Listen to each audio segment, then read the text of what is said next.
Hello girls, അപ്പോൾ നമ്മൾ ഇന്ന് കഴിക്കാൻ പോകുന്നത് ബ്രൗണീസ് കേക്കാണ്. അപ്പോൾ നമ്മൾ കുറേ നാളായി ബ്രൗണീസ് കേക്ക് കഴിച്ചിട്ട്. അപ്പം നമുക്ക് ഒന്ന് ട്രൈ ചെയ്ത് നോക്കാം.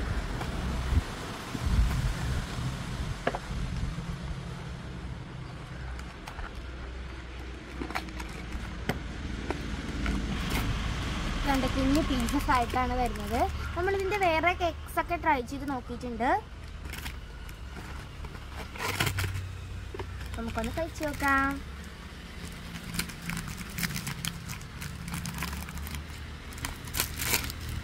അപ്പം ഞാൻ നല്ല ക്യൂട്ടായിട്ടുള്ളൊരു കുഞ്ഞ് ഡപ്പയിലൊക്കെ ആയത് വരുന്നേ.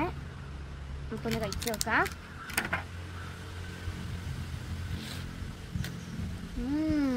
നല്ല ചോക്ലേറ്റ് ടേസ്റ്റാണ് കേട്ടോ. നല്ല ടേസ്റ്റ് ഉണ്ട്. അത് കാഡ്ബറിയുടെ ഫ്ലേവർ കണക്കൊക്കെ തോന്നുന്നു. എന്തായാലും കൊള്ളാം, നല്ല ടേസ്റ്റ് ഉണ്ട്, എനിക്കിഷ്ടമായി. അപ്പോൾ നിങ്ങളിത് കഴിച്ചിട്ടുണ്ടെങ്കിൽ കമൻറ്റ് ചെയ്യണേ. എനിക്കെന്തായാലും ഇഷ്ടമായി. അപ്പം നിങ്ങൾക്ക് ഈ വീഡിയോ ഇഷ്ടമായാൽ മറക്കാതെ ലൈക്ക് സബ്സ്ക്രൈബ് ചെയ്യണം. പിന്നെ നമ്മുടെ ചാനൽ കാണാത്തവരുണ്ടെങ്കിൽ കയറി കാണണം. പിന്നെ നിങ്ങളുടെ അഭിപ്രായമൊക്കെ കമൻറ്റ് ചെയ്യണം. പുതിയൊരു വീഡിയോ ആയിട്ട് വരുന്നത് വരെ ബൈ.